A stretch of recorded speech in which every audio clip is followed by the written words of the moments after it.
بسم اللہ الرحمن الرحیم۔ گمنام ہیرو کے معزز ناظرین السلام علیکم۔ دوستو لائک ضرور کر دیا کریں، شکریہ۔ آئیے چلتے ہیں کہانی کی طرف۔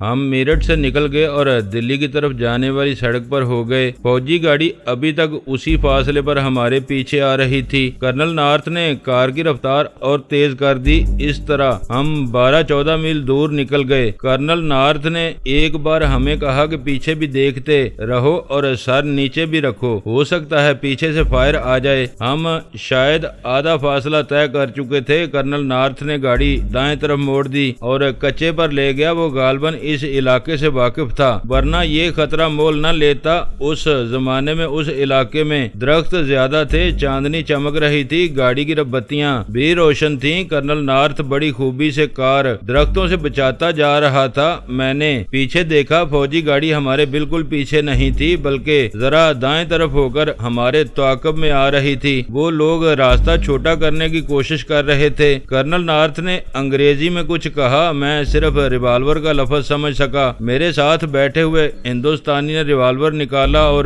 کھڑکی سے باہر نکال کر یکے بعد دیگرے 3 گولیاں چلائیں۔ اس نے مجھ سے پوچھا کہ ریوالور کا نشانہ تمہارا کیسا ہے؟ میں ڈرائیور کو نشانہ بنانے کی کوشش کر رہا ہوں۔ میں نے ریوالور اس سے لے لیا۔ اس وقت فوجی گاڑی ہمارے دائیں طرف تھی اور ذرا پیچھے مجھے ایسے نظر آ رہا تھا جیسے ہماری کار اور فوجی گاڑی کچھ دور جا کر پہلو بے پہلو اکٹھی ہو جائیں گی۔ کرنل نارتھ کار کو بائیں طرف نہیں موڑ رہا تھا، شاید ادھر کھڈ تھے۔ میں نے کھڑکی میں سے ریوالور نکال کر پوری کوشش کی کہ ڈرائیور کو نشانے میں لے سکوں۔ میں نے ریوالور کی باقی 3 گولیاں فائر کر دیں۔ فوجی گاڑی کی رفتار میں کوئی فرق نہ آیا۔ ہماری گولیوں کے جواب میں ادھر سے مشین گن فائر ہوئی۔ یہ اس زمانے کی لائٹ مشین گن تھی جس کے فائر کی رفتار بہت تیز نہیں تھی۔ ہماری کار کی رفتار یک لخت کم ہو گئی۔ کرنل نارتھ نے انگریزی میں کچھ کہا۔ میں سمجھ گیا کہ مشین گن کے جس فائر سے ہم بچ گئے ہیں اس فائر نے ہماری کار کے ٹائر پھاڑ دیے ہیں۔ اس کے ساتھ ہی کار کے انجن میں سے دھواں نکلنے لگا۔ کچھ گولیاں انجن میں لگی ہوں گی جنہوں نے انجن کو آگ لگا دی تھی۔ رکتے رکتے کار ایک درخت سے ٹکرا گئی۔ مجھے کار کا دروازہ کھولنا بھی نہیں آتا تھا۔ خدا نے یہ مدد کی کہ کار درخت سے ٹکرائی تو پچھلا دروازہ اپنے آپ کھل گیا۔ یہ میری طرف والا دروازہ تھا۔ میں دروازے سے بڑی تیزی سے نکلا اور زمین پر لیٹ گیا تاکہ ملٹری پولیس والے مجھے دیکھ نہ سکیں۔ میں تھوڑی دور تک بڑی تیزی سے رینگتا ہوا چلا گیا۔ آگے ایک چوڑا کھڈ آ گیا۔ مشین گن ایک بار پھر فائر ہوئی۔ اس فائر کے ساتھ ہی اس قدر زوردار دھماکہ ہوا جس سے زمین ہل گئی۔ مجھے ایسے محسوس ہوا جیسے میرے دل کی حرکت رک گئی ہو۔ تب مجھے یاد آیا کہ روزی نے مجھے بتایا تھا کہ جو بکس بنگلے میں آئے ہیں ان میں ہتھیاروں کے علاوہ ریل گاڑیوں اور پلوں کو تباہ کرنے والا بارود بھی ہے جسے ڈائنامیٹ کہتے ہیں۔ مشین گن کے فائر سے یا کار کو آگ لگنے کی وجہ سے ڈائنامیٹ پھٹ گیا تھا۔ کھڈ میں سے باہر نکلنے کا راستہ موجود تھا۔ میں ادھر سے نکل کر آگے چلا گیا تھا۔ کچھ دور جا کر زمین بلند ہونے لگی۔ وہاں درخت خاصے زیادہ تھے اور سرکنڈے بھی تھے۔ وہاں میں کسی کو نظر نہیں آ سکتا تھا۔ میں نے پیچھے دیکھا، جہاں کار رکی تھی وہاں اب درختوں جتنا اونچا شعلہ تھا۔ اس کی روشنی میں مجھے ملٹری پولیس والے اس کے ارد گرد گھومتے پھرتے نظر آ رہے تھے۔ میرا خیال یہ تھا کہ کار کے باقی تینوں مسافر دھماکے کی نظر ہو چکے تھے۔ ملٹری پولیس کو اب ان کی راکھ مل سکتی تھی۔ میرے متعلق بھی وہ یہی سمجھے ہوں گے کہ میں جل مرا ہوں، ورنہ وہ ادھر ادھر مجھے تلاش کرتے۔ میں وہاں سے چل پڑا۔ میرے پاس ریوالور نہیں تھا، کچھ رقم جیب میں پڑی ہوئی تھی۔ میں چلتا گیا اور سوچتا گیا کہ میں کدھر جاؤں۔ مجھے اتنا ہی معلوم تھا جس سڑک پر ہم پہلے آ رہے تھے یہ دلی کو جاتی ہے اور آگے دریائے جمنا ہے، اور مجھے یہ بھی معلوم تھا کہ جمنا کے پل پر پولیس والے آنے جانے والوں کو اچھی طرح دیکھتے ہیں۔ میں بہرحال اجنبی تھا، کچھ پتہ نہیں چل رہا تھا کہ میں کدھر جاؤں۔ میں دلی کی طرف چلا جا رہا تھا۔ میں اب جنگل کا جانور بن چکا تھا، درندہ کہوں تو زیادہ صحیح ہوگا۔ درندہ بھاگتا بھی ہے، چھپتا بھی ہے اور حملہ کر کے چیر پھاڑ بھی دیتا ہے۔ اپنے آپ میں یہ تبدیلی مجھے بڑی صاف محسوس ہو رہی تھی کہ میں دو حصوں میں بٹ گیا یا کٹ گیا تھا۔ میری ذات میں اچھائیاں اور برائیاں ایک دوسرے کو گور گور کر دیکھ رہی تھیں۔ کبھی ایسا لگتا تھا جیسے میرے سینے میں ایک آدمی کرا رہا ہو اور میں نے اسے قید کر رکھا ہو۔ مجھے ابھی پتہ نہیں چل رہا تھا کہ گناہگار میں ہوں یا یہ آدمی۔ کار کو آگ لگنے اور ڈائنامیٹ پھٹنے سے پہلے میرا کار سے باہر آ پڑنا ایک معجزہ تھا۔ معجزہ میری زندگی میں کیوں رونما ہوا تھا؟ کیا خدا مجھے ڈیل دے رہا تھا؟ سنا تھا خدا گناہگاروں کو ڈیل دیا کرتا ہے، لیکن میں سفر کے اس مقام سے آگے نکل آیا تھا جہاں منزل اچانک اور غیر متوقع طور پر سامنے آ جاتی ہے۔ میں وہ راہی تھا جسے منزل ڈھونڈ رہی تھی اور میں منزل سے پوچھتا پھر رہا تھا، اس لیے تو میں رات کو چلتا تھا کہ منزل مجھے دیکھ نہ لے۔ پھانسی کا تختہ میری منزل تھی، وہ بھی رات تھی۔ جب میں دلی کی طرف جا رہا تھا میں نے رک کر پیچھے دیکھا۔ میں ذرا بلند جگہ پر تھا، شعلہ پھیل گیا تھا۔ کار شاید دھماکوں سے کئی حصوں میں ٹوٹ گئی تھی۔ میری متعلق وہ یہی سمجھے ہوں گے کہ میں کار کے ساتھ جل رہا ہوں، لیکن مجھے خدشہ نظر آ رہا تھا کہ آگ بجھ جائے گی تو وہ جلی ہوئی لاشوں کو دیکھیں گے اور انہیں پتہ چل جائے گا کہ ان میں میری لاش نہیں، پھر وہ مجھے ڈھونڈیں گے۔ مجھے معلوم نہیں تھا کہ آگ میں لاش لکڑی کی طرح راکھ ہو جاتی ہے یا اس کا کچھ بچ جاتا ہے۔ اگر کچھ بچ جاتا ہے تو یہ بھی معلوم ہو جاتا ہوگا کہ لاشیں کتنی ہیں۔ بہرحال مجھے وہاں سے غائب ہونا تھا۔ میں نے کہا ہے کہ میں اب جنگل کا جانور بن چکا تھا جو صرف خطرے کو محسوس کرتا ہے اور خطرے سے بھاگتا ہے، اپنی جان بچاتا ہے، اور جب دیکھتا ہے کہ خطرہ سر پر آ گیا ہے تو حملہ کرتا ہے اور اس کی جان لینے کی کوشش کرتا ہے جس سے اسے اپنی جان کا خطرہ ہوتا ہے۔ ایسے لگتا تھا جیسے میری دوسری حصے مر گئی ہوں۔ رات نے اپنی تاریک آستین میں میرے لیے کیا خطرے چھپا رکھے تھے مجھے معلوم نہیں تھا۔ مجھے یہ بھی یاد نہیں رہا تھا کہ سڑک کدھر ہے۔ میرے لیے یہ فیصلہ کرنا بھی مشکل تھا کہ دلی جاؤں یا کہیں اور نکل جاؤں۔ دلی کے متعلق میں نے صرف یہ سوچا تھا کہ بڑا شہر ہے جو مجھے اپنے ہجوم میں اور اپنی گلیوں میں چھپا لے گا اور میں وہاں سے ریل گاڑی پر کسی طرف نکل جاؤں گا۔ میرا دماغ ابھی حاضر نہیں تھا کہ سوچتا کہ میں کدھر نکل جاؤں گا۔ صرف یہ سوچ دماغ پر غالب آ گئی تھی کہ ابھی مجھے آبادیوں سے دور رہنا ہے۔ اس زمانے میں آبادیاں زیادہ نہیں تھیں۔ میں لمبے لمبے قدم اٹھاتا ایک سمت کو چل پڑا۔ میں چلتا ہی جا رہا تھا، قدم اٹھتے ہی چلے جا رہے تھے۔ مجھے کوئی احساس نہیں تھا کہ کتنا وقت گزر گیا ہے اور میں کتنے میل چل چکا ہوں۔ میں صرف یہ محسوس کرنے لگا تھا کہ میری ٹانگیں میرے قابو میں نہیں رہی تھیں اور میں انہیں روکنا چاہتا تو شاید نہ رکتی، مگر ایک جگہ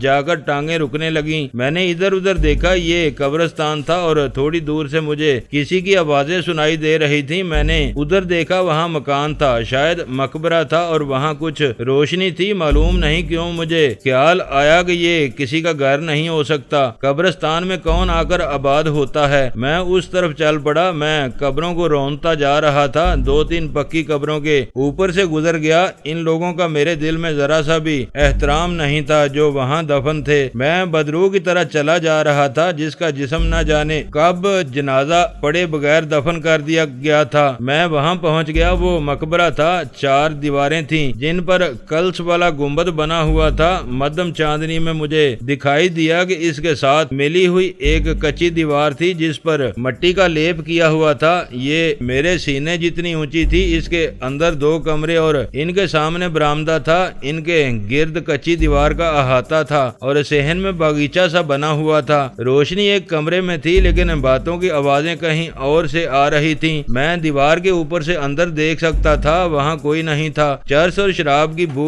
بڑی صاف تھی۔ میں دیوار کی دوسری طرف چلا گیا، وہاں ایک آدمی اور ایک عورت زمین سے اٹھ رہے تھے۔ مجھے انہی کی آوازیں سنائی دے رہی تھیں۔ انہوں نے مجھے نہیں دیکھا تھا۔ لڑکا نہ ہوا تو میرے منہ پر کالک مل دینا، آدمی نے فاتحانہ اور نشیلی سی آواز میں کہا۔ عورت ہنس پڑی۔ اس درگاہ سے کبھی کوئی خالی نہیں گئی۔ آدمی نے کہا، کپڑے پہنو اور جاؤ۔ میں ساری بات سمجھ گیا۔ اس درگاہ پر عورتیں اولاد کے لیے آتی ہوں گی، گناہ اور بدکاری کے تو میں اشارے سمجھتا تھا۔ یہ کسی کی بیوی تھی جو درگاہ پر اولاد کی مراد لے کر آئی ہوگی اور درگاہ کے اس مجاور نے اسے رات کو آنے کے لیے کہا ہوگا۔ میں رات کا راہی تھا۔ رات کے راز رات کا کوئی راہی ہی جان سکتا ہے۔ میں میں جانتا تھا، میں سمجھتا تھا۔ یہ کون کھڑا ہے؟ عورت نے کہا۔ آدمی نے پیچھے دیکھا، بڑے روب سے کہا، کون ہے بے؟ میں نے آگے بڑھ کر اس کے منہ پر اتنی زور سے تھپڑ مارا کہ وہ دیوار کے ساتھ ٹکرایا لیکن گرا نہیں۔ میں نے ایسا ہی ایک اور تھپڑ مارا، وہ دیوار کے ساتھ لگ کر گر پڑا۔ عورت بھاگنے لگی تھی، میں نے اسے پکڑ لیا۔ وہ منت سماجت کرنے لگی اور رو پڑی۔ اس کا مسئلہ یہ تھا کہ خاوند اسے اس لیے طلاق دے رہا تھا کہ اس نے 3 لڑکیوں کو جنم دیا تھا اور خاوند لڑکا چاہتا تھا۔ یہ مقبرہ جسے درگاہ کہتے تھے، بے اولاد عورتوں کو اولاد اور لڑکیاں پیدا کرنے والی عورتوں کو اولاد نرینہ دیتا تھا۔ یہ عورت 1 مہینے سے اس مقبرے میں حاضری دے رہی تھی اور بہت سے دیے جلا چکی تھی۔ آخر اس مجاور نے اسے کہا کہ رات کو 2-4 مرتبہ آؤ، لڑکا مل جائے گا۔ چنانچہ اس رات مقبرے کے سائے میں وہ عصمت کے موتی مجاور کے قدموں میں نشاور کر رہی تھی۔ میں نے عورت سے کہا وہ چلی جائے۔ مجاور کو میں نے گریبان سے پکڑ لیا، اس کے منہ سے چرس کی بو آ رہی تھی۔ تم کون ہو بھائی؟ اس نے شکست کی آواز میں کہا۔ تم تو کوئی بیوقوف آدمی ہو، ایسی پٹاخہ عورت کو چھوڑ دیا۔ وہ تو تمہارے اشارے کا انتظار کر رہی تھی۔ مجھے نہ اس عورت کے ساتھ کوئی دلچسپی تھی نہ اس مجاور کے ساتھ۔ میں پناہ ڈھونڈ رہا تھا اور مجھے دیکھنا تھا کہ میرے لیے یہ پناہ موزوں ہے یا نہیں۔ مجھے کسی مسجد میں یا کسی شریف گھرانے میں تو پناہ نہیں مل سکتی تھی، مجھے یہی لوگ گلے لگا سکتے تھے۔ چرسی بنگی عورتوں کو اولاد دینے والے جرائم پیشہ مجاور اور ڈاکو رہزن وغیرہ،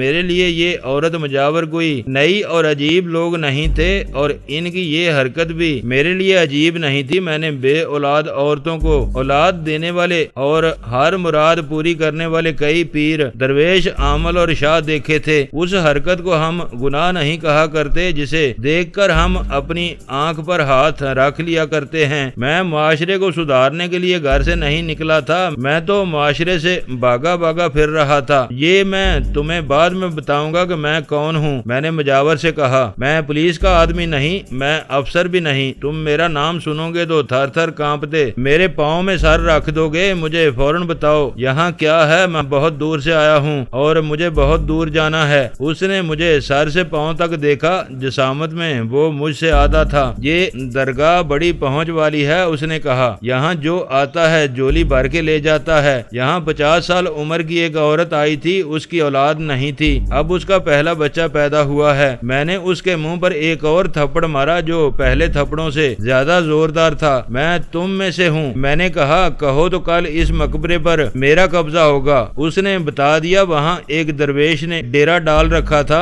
جس کا رشتہ وہ نظام الدین اولیاء سے ملا رہا تھا۔ یہ مجاور اس کے مصاحبوں میں سے تھا۔ میں نے اسے کہا کہ میں باقی رات وہیں گزاروں گا۔ میں نے اس کے ساتھ بہت سی باتیں کی، کچھ اس نے کی اور ہم دونوں نے ایک دوسرے کو جان لیا۔ وہ مجھے کوئی بہت بڑا استاد سمجھ رہا تھا لیکن خانقاہ کے درویش کو وہ پہنچ والا ولی ہی کہتا رہا۔ اس نے یہ بھی بتایا کہ اس درویش کو اس درگاہ پر آئے 4 سال ہو گئے ہیں۔ اس سے پہلے اس مقبرے سے لوگ اتنی ہی واقفیت رکھتے تھے کہ یہ کسی کا مقبرہ ہے۔ سرکار بڑی دور سے آئے تھے۔ اس نے کہا، انہیں پیرانے پیر نظام الدین اولیاء خواب میں آئے اور انہیں حکم دیا تھا کہ جاؤ اور ہمارے شاگرد کی درگاہ سنبھالو اور جس عورت کی کوکھ تھوہر کی طرح کوئی پھل نہیں دیتی اسے ہرا بھرا کر دو اور اپنی عاقبت سنوارو۔ اس نے اس درویش سرکار کی کرامات سنائی جو میں اس طرح سنتا رہا جیسے بہت متاثر ہوا ہوں۔ رات کا آخری پہر تھا۔ اس نے مجھے فرش پر بچھی ہوئی دری پر لٹا دیا اور خود میرے قریب لیٹ گیا۔ تھکن سے میرا جسم چور تھا۔ میں نے یہ بھی نہ سوچا یہ لوگ مجھے پکڑوا دیں گے۔ میں گہری نیند سو گیا۔ میں دوسرے دن درویش سرکار کے سامنے بیٹھا ہوا تھا۔ تقریباً 35 برس کا تندرست آدمی تھا، داڑھی گھنی اور لمبی، ایک بھی بال سفید نہیں تھا۔ سر کے بال شانوں تک آئے ہوئے تھے۔ سر پر عالم والا سفید پگڑ اور اس پر سبز رنگ کا بڑا سا رومال ڈالا ہوا تھا۔ باروب شخصیت تھی۔ کہاں سے آئے ہو؟ اس نے جلالی سے لہجے میں پوچھا۔ کیوں آئے ہو؟ کیا کرتے ہو؟ میں نے منہ اس کے ایک کان کے قریب کر کے سرگوشی میں کہا، میں یہ دیکھنے آیا ہوں کہ تم کون ہو۔ وہ بدک گیا اور اس نے اپنا منہ پرے کر کے مجھے گھور کر دیکھا۔ میں مسکرا رہا تھا۔ کیا بکتے ہو؟ اس نے سرگوشی کی۔ ہمارے متعلق تمہیں کسی نے کچھ بتایا نہیں؟ نہیں، میں نے مسکراتے ہوئے سرگوشی میں کہا، صحیح بات کسی نے نہیں بتائی۔ میں ایک عرصے سے